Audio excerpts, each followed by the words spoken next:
Silakan duduk Bapak Ibu Saudaraku, Shalom. Saya memperkenalkan diri, nama saya Julita Manik, saya dari Jakarta. Saya dan suami menggembalakan jemaat di Gereja Bethel Indonesia di Jakarta Pusat. Dan salam dari jemaat yang kami gembalakan. Dan saya senang sekali hari ini bersama Bapak Ibu Saudara sejak dari kebaktian Special Youth kemarin ya. Saya melihat bahwa gereja ini sangat bersungguh hati ya mempersiapkan sebuah ibadah.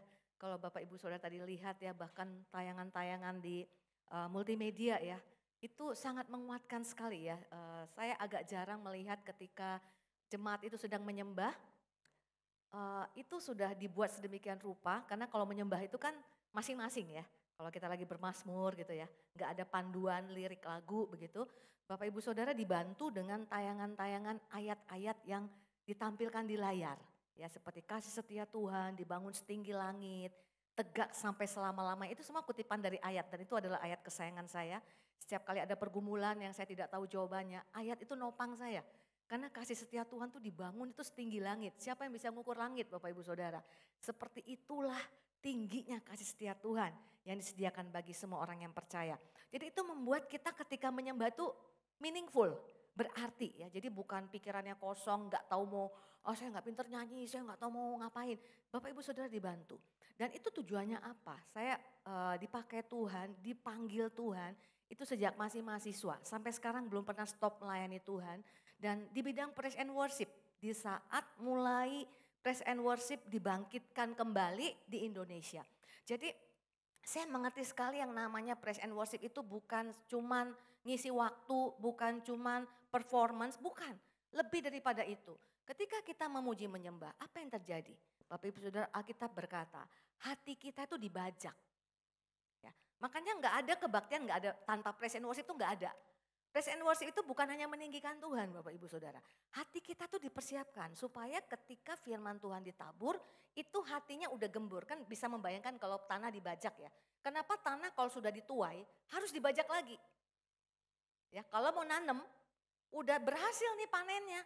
Tapi ketika sesudah sekian lama berhenti dulu mau tanam lagi harus dibajak lagi.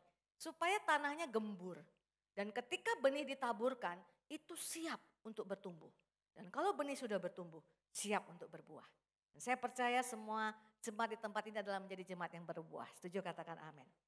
Dan hari ini saya mau sharing firman Tuhan karena ini adalah hari kemenangan. Tuhan Yesus gak selama-lamanya mati. Kalau dia selama-lamanya mati percuma kita beribadah hari ini. Amin. Dia bangkit dan hidup itu memberikan janji. Jadi kita hari ini dalam judul khotbahnya semoga mulai dari awal judul khotbah itu sudah mulai membuat kita bertanya-tanya ya, kepengen tahu. Ditakdirkan menang. Jadi Bapak Ibu Saudara, takdir Bapak Ibu Saudara itu menang. Kalau orang yang sudah ditakdirkan menang itu kalah, wah itu pertanyaan besar. Takdirnya menang, tapi harus mengerti bagaimana untuk menang. Jadi kita napak tilas ya dari proses ketika Yesus ngalami derita yang terbesar dalam hidupnya, ya hari yang paling kelam dalam kehidupannya supaya kita ngerti juga karena nggak mungkin kita sini nggak ada yang punya hari yang kelam ya. Pendeta pun punya hari yang kelam, amin. Waktu zaman COVID itu banyak pendeta-pendeta yang gembala-gembala sidang tuh kelam hidupnya karena nggak bisa ibadah ya, kemudian nggak bisa nopang. Walaupun gak ada ibadah onsite ya di tempat seperti ini, tapi kan tetap ya pengeluaran gereja itu ada, full timer harus ada gajinya setiap bulan. Itu banyak Bapak Ibu Saudara yang alami stres berat. Ya, gimana untuk nopang pelayanan, gimana untuk nopang hamba-hamba Tuhan yang melayani sepenuh mata, gimana untuk nopang ibadah, gimana untuk nopang jemaat yang lagi berkekurangan. Wah stres berat Bapak Ibu Saudara. Tapi hari yang kelam itu pun Tuhan Yesus ngalamin. Makanya kita perlu ngelihat proses yang dialami Tuhan Yesus sampai dia bangkit dan menang supaya itu memberikan pengharapan bagi kita. Jadi kita ingat waktu Jumat Agung itu adalah hari yang paling kelam dalam hidup Tuhan Yesus. Masa yang paling gelap dalam Tuhan Yesus, saya seorang penyembah. Saya akan mulai membawa Bapak Ibu Saudara untuk melihat ini dari sisi penyembahan. Ya, masa paling gelap dalam Tuhan Yesus ternyata yang keluar dari mulutnya itu adalah Mazmur. Ya, Yesus mengucapkan Mazmur 22 ayat 2, Allahku, Allahku, mengapa engkau meninggalkan aku? Aku berseru tetapi engkau tetap jauh dan tidak menolong aku. Nah, ini ayat Bapak Ibu Saudara, ini itu harusnya dampaknya besar bagi kita. Kita tahu ayat firman Tuhan yang berkata bahwa terlalu mahal harga pengorbanan Yesus itu, amin. Untuk nebus dosa kita. Jadi sekarang yang mahal itu apa? Dosa kita, kan kita kadang berpikir yang mahal itu dosa kita. Nah, tapi saya mau ajak Bapak Ibu Saudara untuk merenungkan ayat berikut ini. Ya. Yesaya 53 ayat 7. Dia dianiaya tetapi dia membiarkan dirinya ditindas. Ya, demi dosa kita. Dan tidak membuka mulutnya. Jadi saya nggak percaya Yesus itu, aduh sakit nggak percaya saya. Karena Alkitab berkata dia tidak membuka mulutnya. Waktu kapan? Waktu dianiaya. Kita sudah lihat film The Passion of the Christ. Jadi kita bisa membayangkan aniaya apa yang dia alami. Ya. Seperti anak domba. Jadi dikasih seperti ilustrasi. Anak domba yang dibawa ke pembantaian seperti induk domba yang keluh. Keluh itu artinya apa? Nggak ngomong apapun. Nggak ngeluh, nggak komplain. Gak ada kata-kata yang keluar dari mulutnya di depan orang-orang yang mengunting bulunya. Itu ilustrasi. Seperti itulah ketika Yesus mengalami penderitaan yang luar biasa. Ia tidak membuka mulutnya. Tapi ketika seluruh dosa kita ditanggungkan atas dia. Dia menjadi terkutuk dan dia menjadi berdosa oleh karena kita semua. Apa yang terjadi? Dia terpisah dari Bapaknya. Pada saat itulah baru mulutnya terbuka dan dia cry out to the Father. Dia teriak kepada Tuhan, ayat yang kita baca tadi. Allahku, Allahku, mengapa engkau meninggalkan aku? Jadi artinya begini saudaraku. Waktu dia mengalami derita yang artinya itu dosa kita, dia gak teriak apa-apa untuk nebus di kita. Dia gak ngomong apa-apa. Biasanya kalau manusia kan ya. Itu kalau sampai jerit atas sesuatu yang kehilang dalam hidupnya, itu yang paling berarti kan. Ya enggak Bapak Ibu Saudara? Kalau yang enggak terlalu berarti kita enggak akan jerit. Biasa. Mungkin masih ada yang lebih berarti. Tapi kalau yang paling berarti biasanya orang tua itu ya. Anak lebih daripada harta. Ya, adik saya setahun yang lalu itu anak satu-satunya. Adik saya itu single parent. Ya, anak itu baru masuk semester 2 di Universitas Gadjah Mada. Sudah siap. Mau berangkat ke Jogja karena selama ini kuliahnya online. Tiba-tiba sakit bulan 12, bulan 2 meninggal. Wah dari kecil ditimang-timang, single parent, dibesarkan dalam Tuhan. Dan dia merasa itulah harapan dia untuk kemuliaan Tuhan. Mempertontonkan kepada orang-orang yang mungkin ngeblame dia, nyalahin dia ya Bapak Ibu Saudara. Nganggap dia orang tua yang gagal, dia hidup dalam Tuhan, dia setia melayani Tuhan. Anaknya dibesarkan dari kecil di dalam Tuhan. Tiba-tiba enggak ada. Jerit, melolong. Bapak Ibu Saudara, kenapa? Itulah harta yang paling berharga yang dia punya. Jadi kalau sampai Yesus dicambuki, ya mungkin serat-serat dagingnya tercabik, ya penghinaan yang tidak habis-habisnya dia derita, murid-murid yang meninggalkan dia, mengkhianati dia, nggak membuat mulutnya berteriak. Tapi ketika Bapa oleh karena dosa kita hilang dari hidupnya, persekutuan yang unity, yang tunggal, tiba-tiba diambil dari hidupnya, dia berteriak Bapak Ibu Saudara. Ini artinya dalam. Artinya apa? Yesus mau mengajarkan kita, harta yang paling termahal dalam hidup Tuhan Yesus itu Bapa. Amin. Harta yang termahal dalam hidup Bapak Ibu Saudara itu adalah kasih Bapa. Yang lain boleh diambil dari hidup kita. Pandemi ini membuat banyak diambil dari hidup kita. Amin. Harta kita tiba-tiba mungkin berkurang ya. Bahkan ada yang benar-benar hilang. Pekerjaan hilang. Amin. Tapi itu nggak ada artinya dibanding kasih Bapa. Yang lain bisa hilang. Tapi kasih Bapa itu membuat kita menjerit. Amin. Dan itu dia nyanyikan Mazmur 22 ayat 2. Nah kalau kita lihat dalam kitab Mazmur. Masa paling gelap dalam Tuhan Yesus di kayu salib dia menaikkan 2 Mazmur. Mazmur yang pertama yang tadi, Allahku, Allahku mengapa engkau meninggalkan aku. Itu diambil dari Mazmur 22 ayat 1. Jadi masa paling gelap dalam hidupnya ketika Bapa terpisah dari hidupnya dia mengucapkan menaikkan puji-pujian yang ada di dalam Mazmur 22 ayat 1. Untuk pemimpin biduan menurut lagu Rusa di Kala Fajar Mazmur Daud. Itu ayat pertamanya, pendahuluannya sebelum dia berteriak Allahku, Allahku. Ditulis ini gak numpang lewat Bapak Ibu Saudara. Semua informasi tanda petik yang ada di Alkitab, yang tertulis di Alkitab itu gak numpang lewat. Itu ada artinya, ada yang sudah tersingkap, ada yang belum. Tapi firman Tuhan berkata bahkan satu titik pun gak bisa berlalu dari Alkitab. Jadi artinya ini gak numpang lewat menurut lagu Rusa di Kala Fajar. Fajar di sini artinya adalah bukan fajar yang sudah matahari terbit. Dawn, ya kalau yang dulu pernah nonton film Dracula itu saudara, namanya dawn. Ya. Dawn itu artinya apa? Kelam. Mau pagi itu adalah kekelaman yang paling gelap. Lagunya apa? Rusa di Kala Fajar. Jadi ini sebenarnya tempo, ya tempo untuk menuntun pemain musik. Karena rusa di Kala Fajar, jadi kalau kita lihat kitab Mazmur atau kitab-kitab di ayat Alkitab, zaman itu mereka itu ngelihatnya dari apa yang terjadi di sekeliling mereka untuk memberikan orang tuh ngerti. Ya. Kenapa rusa di Kala Fajar? Rusa ini yang paling jarang dibahas di Alkitab, lebih banyak singa Yehuda kan begitu ya, domba ya kan kalau hamba Tuhan khotbah. Rusa ini agak jarang. Tapi waktu Yesus masa paling gelap nyanyinya rusa. Nah saya penulis lagu Bapak Ibu Saudara ya. Jadi kalau nulis lagu itu harus matching antara lirik ya. Kemudian juga nada itu harus matching. Ya makanya Bapak Ibu Saudara lihat ya kalau nyanyi lagu ini contoh supaya Bapak Ibu Saudara bisa nangkap artinya. Tinggikan dirimu. Kan ada lagu ini ya, lagu lama ya. Mengatasi langit. Kenapa nyanyi langitnya langit tinggi? Karena langit itu tinggi di atas. Bapak Ibu Saudara tangkap ini?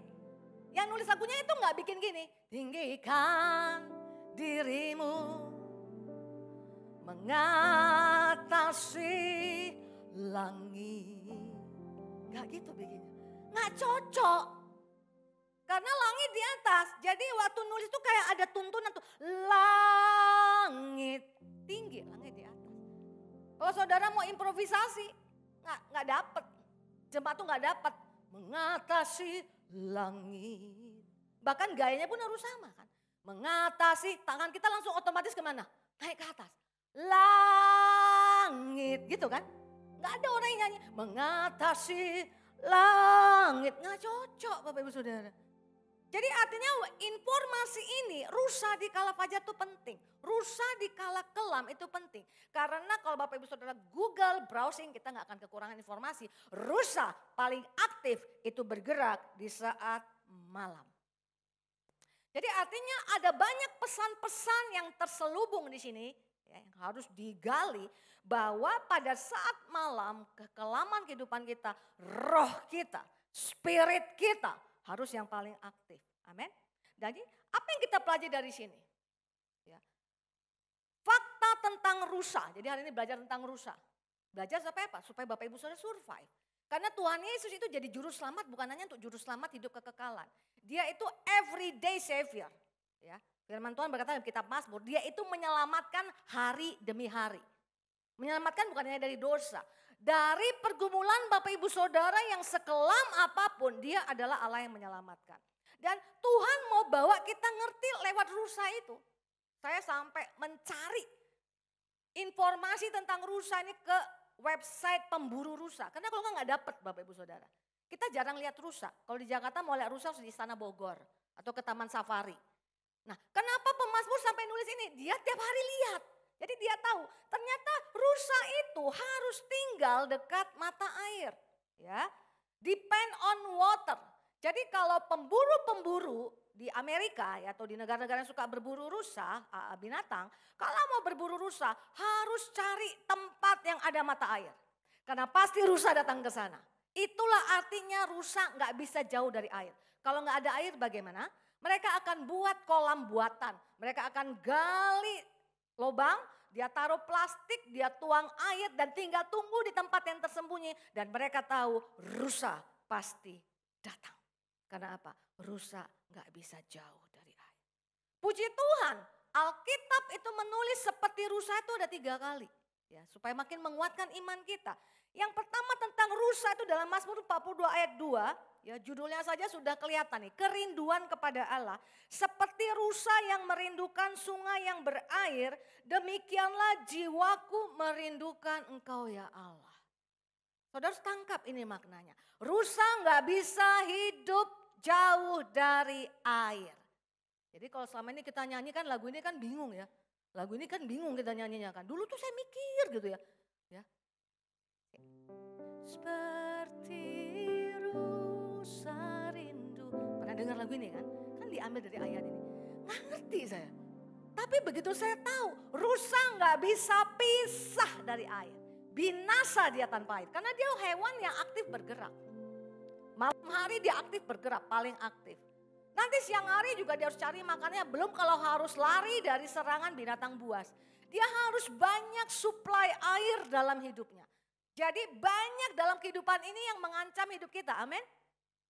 Kita butuh air seperti rusa rindu air, artinya kita butuh Tuhan seperti rusa rindu air. Dan ketika Yesus di masa kekelaman itu, Bapak Ibu Saudara, dia ketika berkata, Eli, Eli lama sabatani, karena dia juga nggak bisa tanpa Bapa. Saya mulai berpikir ya, Bapak Ibu Saudara, kemarin saya sharingkan di youth ya. Saya yang tulis lagu ini, nggak banyak yang tahu tulis lagu ini. Ya. Seperti Bapa sayang anaknya, itu kan Bapak Ibu Saudara tahu ya. Itu kan sebenarnya Yohanes 3:16 kan. Demikianlah dia memberikan anaknya tunggal, supaya kita semua tidak binasa.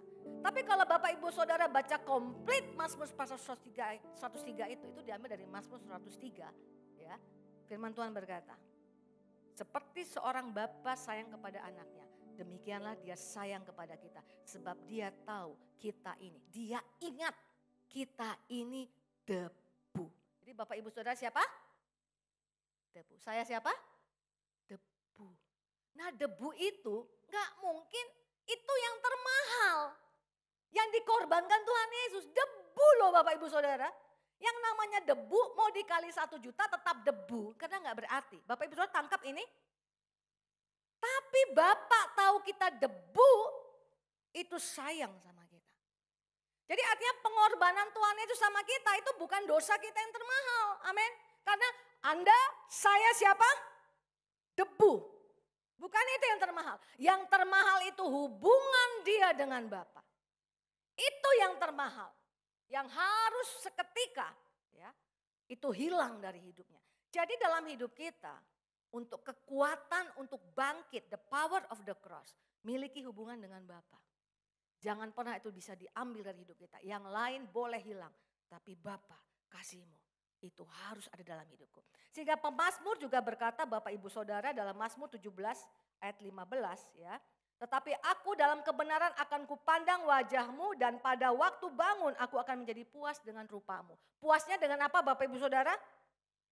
Wajah Tuhan ya. Ini mungkin saya nggak tampilkan di PPT tapi ada ayat lain Mazmur dari Musa ya. Musa berkata dalam Keluaran 33 ayat 15.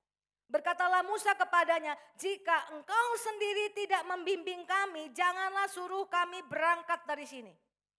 Ya, ini kan kalau, ini Bapak Ibu Saudara kalau baca bila Keluaran pasal 33 ini begini loh Bapak Ibu Saudara. Saya singkatkan, ringkaskan. Tuhan tuh udah enak lihat bangsa Israel yang selalu komplain sama Tuhan. Sudah ditolong sedemikian rupa, gak bisa terima kasih, gak bisa tumbuh imannya. Kalau ada masalah yang besar di depan, langsung ngomongnya apa? Lebih baik aku terpisah daripada firman Tuhan. Kenapa? Selalu ngomongnya apa?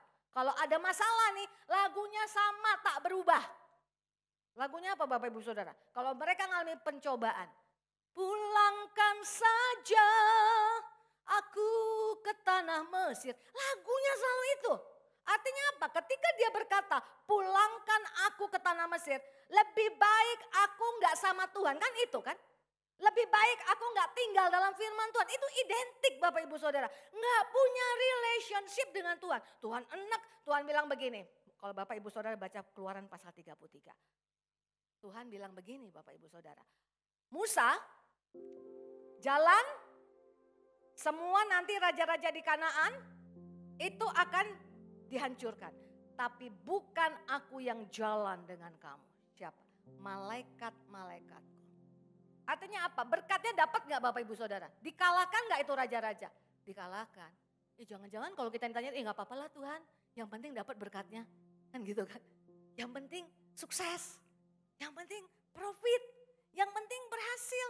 Kan malaikat agentnya Tuhan. Tapi Musa bilang apa? Kalau engkau gak sendiri yang jalan, gak mau. Itu bicara apa? Hubungan yang termahal. Sehingga ada lagunya kan.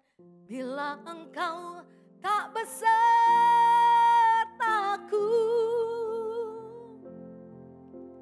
ku tak mau berjalan.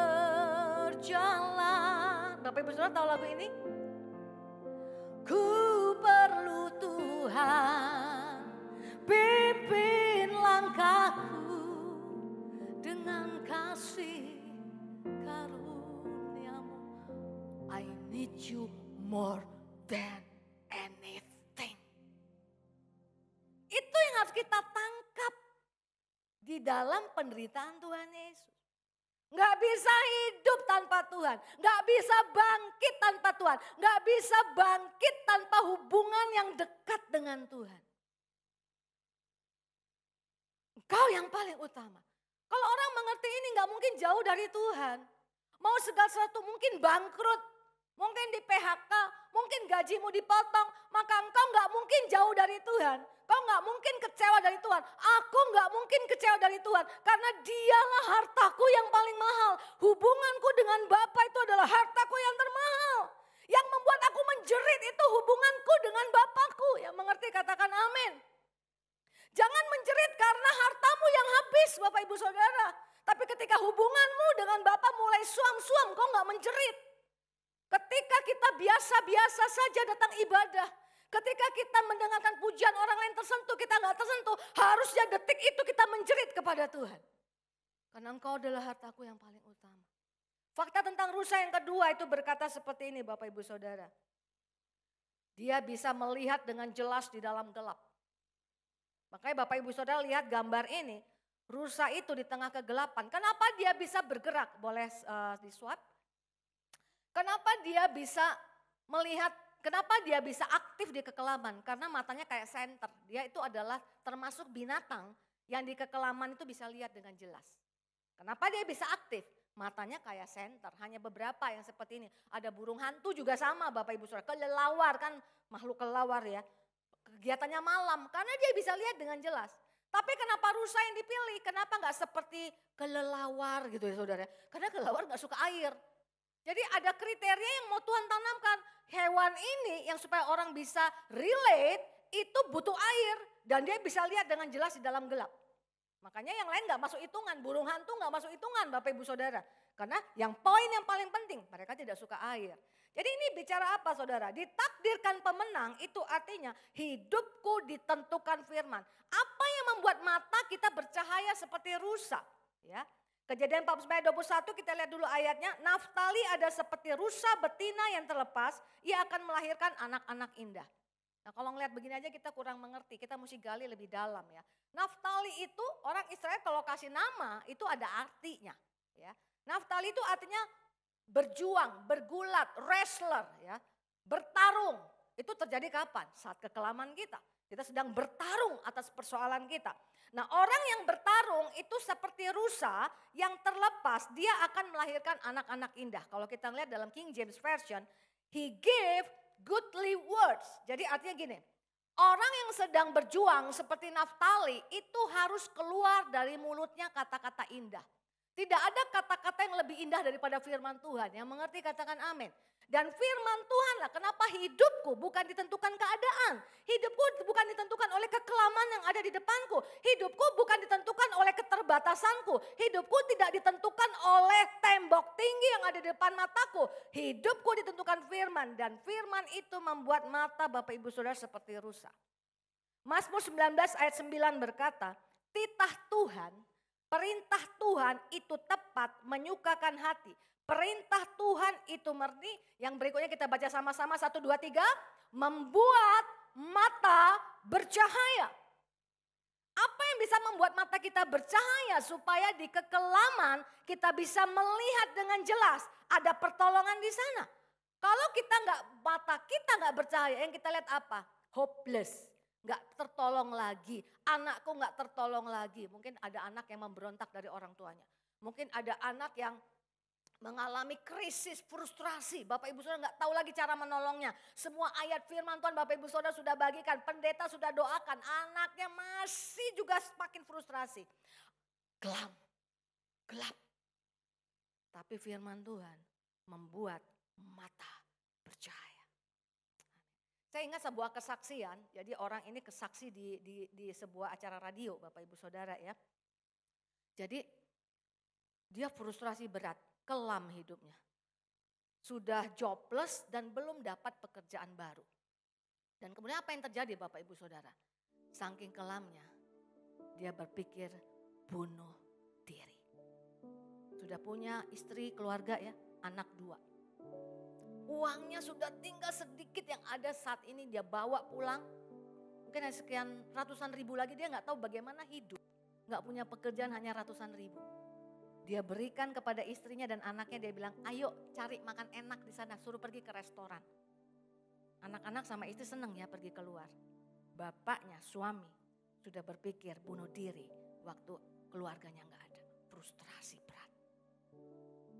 Dia sudah gulung-gulung itu apa?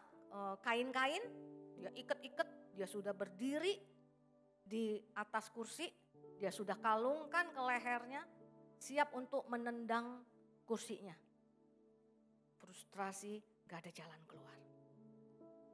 Tapi saya lihat benar, bukan Tuhan yang cari, bukan manusia yang cari Tuhan. Tuhan cari manusia. Dia mau cari lewat firman-Nya. Orangnya udah frustrasi berat, udah gak ingat lagi semua firman.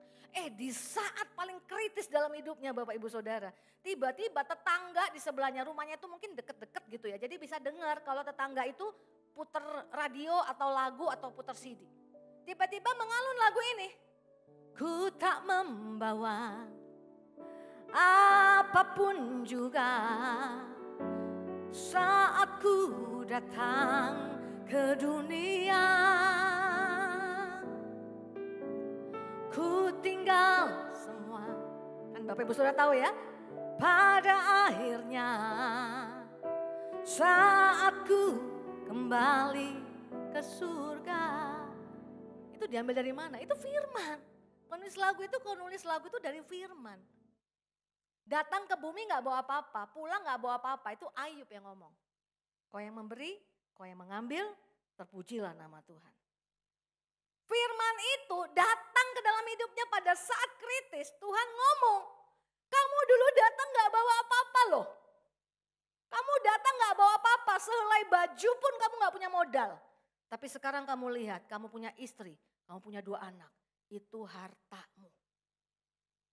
Percayakan pada Tuhan yang akan pelihara.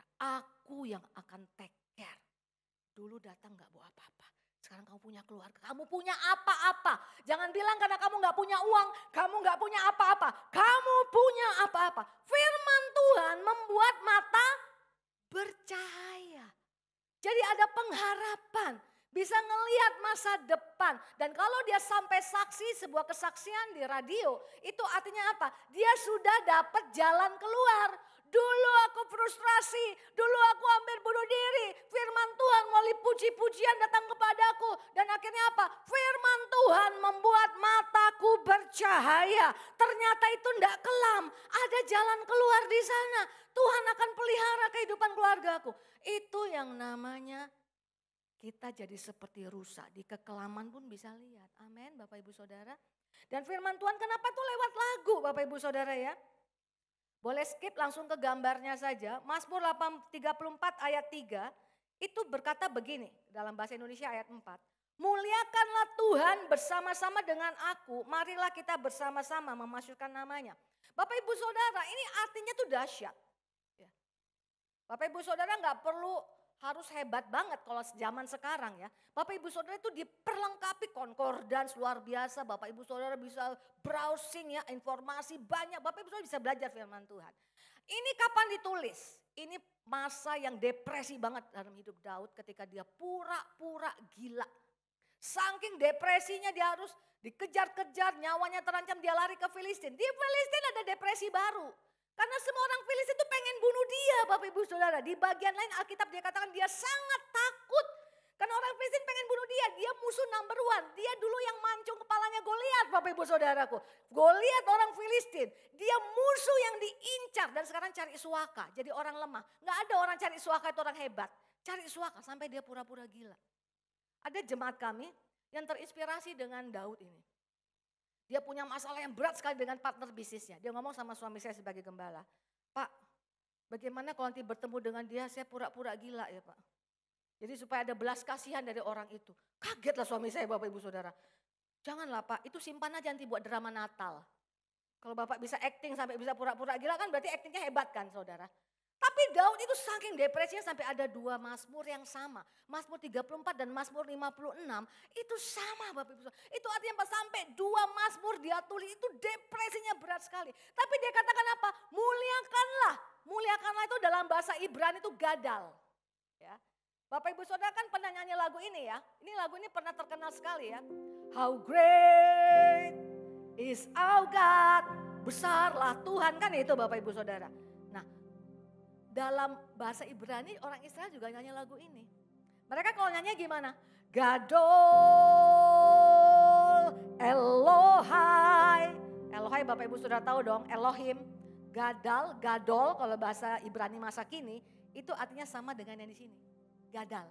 Gadal itu artinya magnify, muliakan, memperbesar. Ya, karena ketika orang punya masalah itu kan rasanya Tuhan tuh kayak jauh. Tuhan itu kayak kecil, masalahnya besar. Ya, gadol itu magnify, bukan seperti kita pakai mikroskop untuk ngelihat memperbesar juga ya. Kuman itu kecil, dilihat pakai mikroskop jadi besar. Tapi bukan itu, gadol itu artinya seperti teleskop. Kalau kita lihat bintang karena jauh itu kecil, amin. Tapi kalau kita pakai teleskop besar gak dia Bapak Ibu Saudara? Ternyata dia besar sekali. Jadi waktu ketika kita punya persoalan, kita nyembah Tuhan. Nyembah itu yang membuat mata kita bersinar adalah firman-Nya. Itu artinya ketika kita punya persoalan, kita pakai teleskop. Gadal, magnify. Supaya kita bisa lihat ternyata Tuhan itu enggak kecil, dia besar. Ketika orang lihat pakai teleskop, dia lihat bintang itu memenuhi seluruh pemandangan dia. Yang lain kelihatan nepi, kelihatan kecil. Apakah berarti masalahnya menjadi kecil? No, masalahnya tetap berat, tapi Tuhan jauh lebih besar. Yang ngerti katakan amin. Mata kita bersinar, mata kita bercahaya.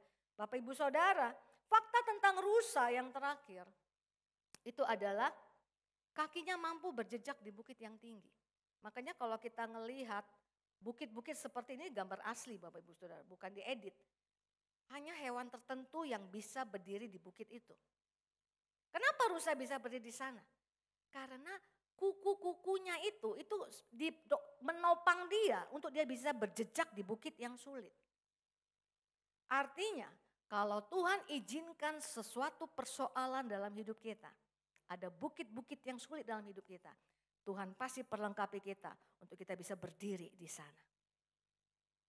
Ketika Tuhan katakan tidak ada persoalan yang terlalu berat, tidak ada pencobaan. Bukan pencobaannya nggak besar, tapi kita diberi kekuatan untuk bisa berdiri. Yang bikin kekuatan siapa? Tuhan. Dan itu ada ayatnya Bapak Ibu Saudara, Mazmur Yesaya 35 ayat 6, ada seperti rusa yang ketiga, ya. Judulnya saja sudah membangkitkan iman, keselamatan bagi umat Tuhan. Nggak ada persoalan selama-lamanya itu nggak ada. Ada masa expirednya, amin. Ada masa selesainya. Pada waktu itu orang lumpuh nggak bisa berjalan. Kita mungkin lumpuh sepertinya karena persoalan kita. Akan melompat sama-sama katakan seperti rusa. Dan mulut orang bisu akan bersorak-sorai. Tadinya mungkin bisu ya, nggak bisa ngomong. Orang lain ngomong apa? Ini ada yang saya mau saksikan. Kami pernah punya persoalan untuk anak ya. Anak saya itu merasa nggak bisa lagi menyelesaikan studinya, dia frustrasi berat. Udah berbagai macam nasihat, udah doa, ngerasa nggak bisa. Sampai sudah telepon ketua prodi, apalagi waktu itu zaman pandemi, bilang ibu saya udah nggak bisa menyelesaikan lagi. Saya tuh sebenarnya kepengen terus dorong, tapi saya juga jadi takut ya. Takutnya kalau memang dia udah nggak mampu nih saya dorong terus gitu, takutnya makin parah. Saudara ngerti maksud saya secara psikologis. Saya bingung harus ngapain saudara. Ngerasa nggak mampu lagi. Mau dibilang bisa sayang, papa mama juga dulu juga pernah kuliah. Bisa kok asal dikecewakan. Enggak bisa, pokoknya udah nangis-nangis seperti itu Bapak Ibu Saudara. Dan kami seperti saya pribadi merasa seperti lumpuh. Rasa seperti bisu. Karena orang banyak yang bilang anak pendeta kok kayak gitu. Nah saudara pernah dengar gini kan? Kalau hamba Tuhan tuh bebannya tuh lebih berat. Pendeta, gembala, anaknya kok kayak gitu. Kami gak terlalu sungguh-sungguh, anak kami gak ada yang kayak gitu. Tapi saya selalu mau membuat hidup saya ditentukan firman. Saya gak mau bilang sama anak saya, kamu anak pendeta, anak gembala, harus kasih contoh. Saya gak mau bilang begitu. Karena saya belajar di Alkitab, seorang bapak yang anaknya membangkang, minta warisan, keluar dari rumah. Waktu pulang miskin, tak berdaya, datang mau jadi pembantu di rumah orang tuanya. Ada gak bapaknya ngomong, kemana uang yang sudah dihabiskan? Tuh kan gak ada kan? Apa yang dia lakukan? Tangannya terbuka. Terima anaknya apa adanya. Bahkan dia buat pesta untuk merayakan anaknya. Kayaknya saya gak mau ngomong gitu Bapak Ibu Saudara. Saya mau hidup saya ditentukan oleh firman. Dan firman Tuhan berkata, ingat kamu itu yang di dalam Tuhan, yang sudah ditebus oleh darah Tuhan. Yang punya hubungan yang dekat dengan Tuhan, akan punya mata seperti rusa bisa melihat. Dan kakimu ketika engkau menanti, dibuat Tuhan kuat. Habakuk pasal 3 itu nyanyian Bapak Ibu Saudara. Kalau Bapak Ibu Saudara lihat itu nyanyian ya. Habakuk pasal 3 yang dikatakan pohon ara tidak berbunga ya. Pohon zaitun mengecewakan itu di ayat awalnya. Ayat 18 berkata, namun aku akan bersorak-sorak di dalam Tuhan. Beria-ria di dalam Allah yang menyelamatkan aku. Kenapa dia katakan sekalipun pohon ara tidak berbunga, pohon zaitun mengecewakan, dia masih tetap bisa kuat. Karena dia percaya Tuhan akan menyelamatkan dia. Ayat 19-nya, Allah Tuhanku itu kekuatanku. Ia membuat kakiku seperti kaki rusa. Ia membiarkan aku berjejak di bukit-bukitku. Dibiarin Tuhan loh. Ada persoalan. Seperti dibiarin Tuhan loh Bapak Ibu Saudara. Seperti belum ada jawaban loh Bapak Ibu Saudara. Tapi Tuhan bilang di dalam aku kakimu kayak kaki rusa. Kuat berjejak di bukit-bukit yang sulit. Bapak Ibu Saudara diberkati dengan kata-kata ini. Dan waktu Tuhan Yesus disalibkan, saya mau aja Bapak Ibu Saudara lihat. Ya, langsung ke ayat Yohanes pasal 19 ayat 36. Segala derita dia izinkan terjadi. Tapi ada satu yang tidak diizinkan Tuhan terjadi. Yohanes 19 ayat 36.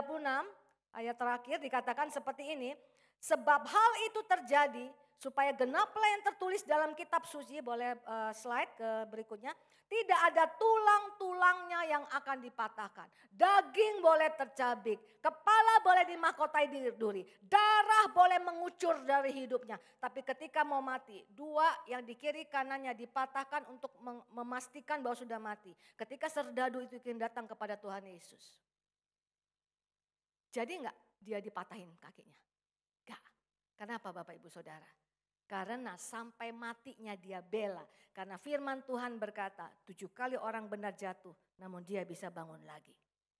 Kenapa orang jatuh 7 kali bisa bangun lagi? Karena tidak ada tulangnya yang patah. Kemalangan orang benar banyak. Ya, Mazmur pasal 34 berkata. Tapi Tuhan yang membela karena tidak ada tulangnya yang patah. Ayat ini bagus sekali Bapak Ibu Saudara. Mungkin banyak persoalanmu, mungkin banyak persoalanku.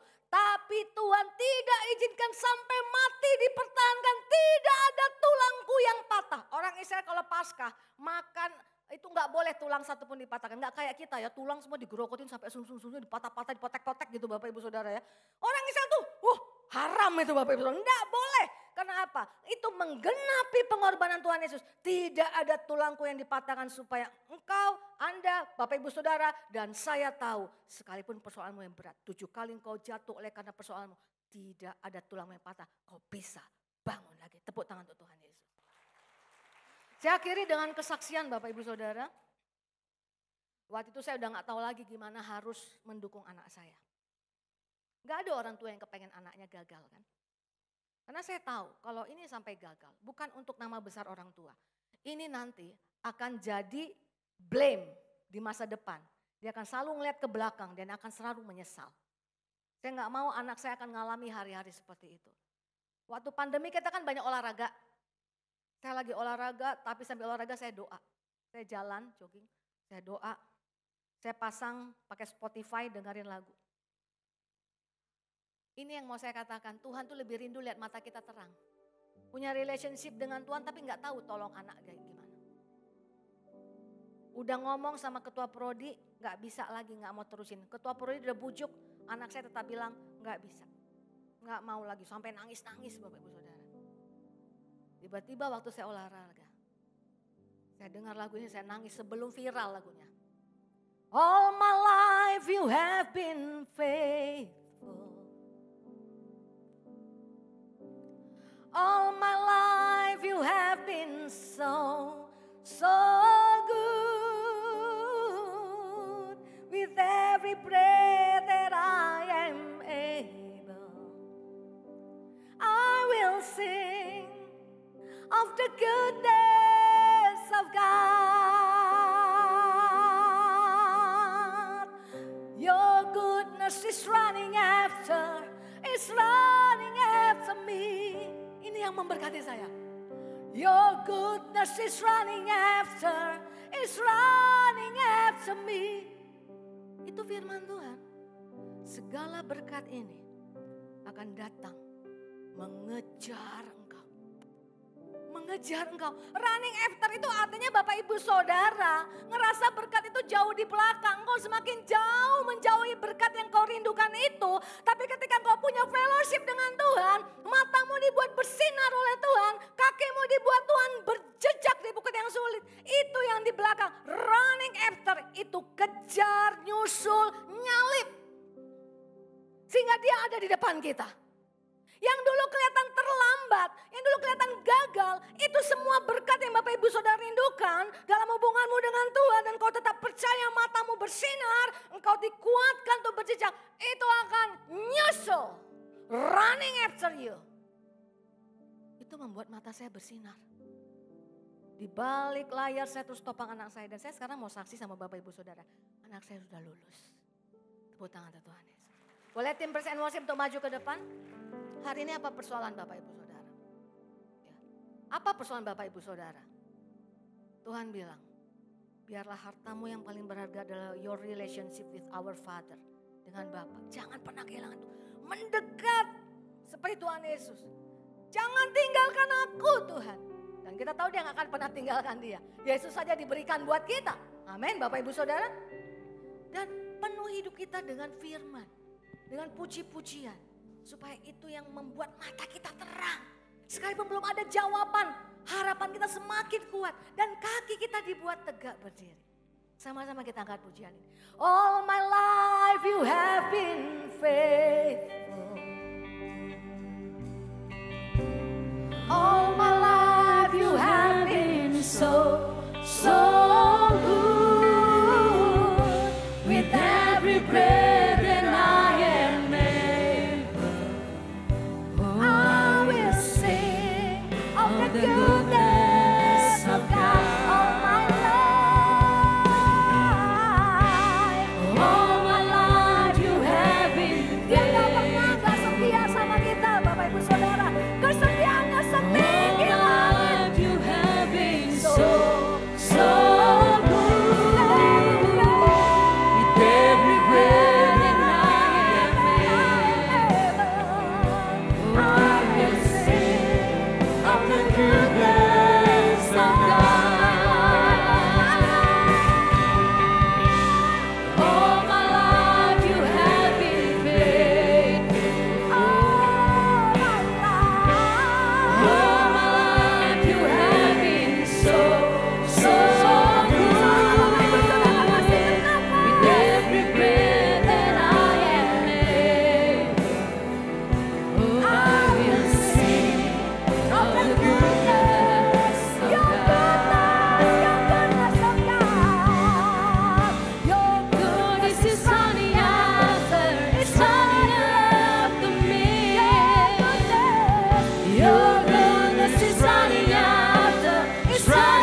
banyak di sini yang membutuhkan pertolongan dari Tuhan. Katakan kepada Bapa, all my life you have been faithful. Kau setia Tuhan, gak pernah gak setia. All my life you have been so gak pernah Engkau gak baik bagi kami. With every breath that I am able, I will sing of the goodness of God all my life. all my life you have been Thank you, Jesus. faithful. Thank you, Jesus, all my life. All my life you have been so good. With every With every breath that I am able, oh, I will sing of the goodness of God.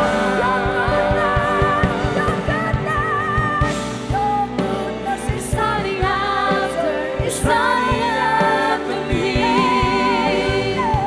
Your goodness is running after, it's running after me. Your goodness is running after, it's running after me.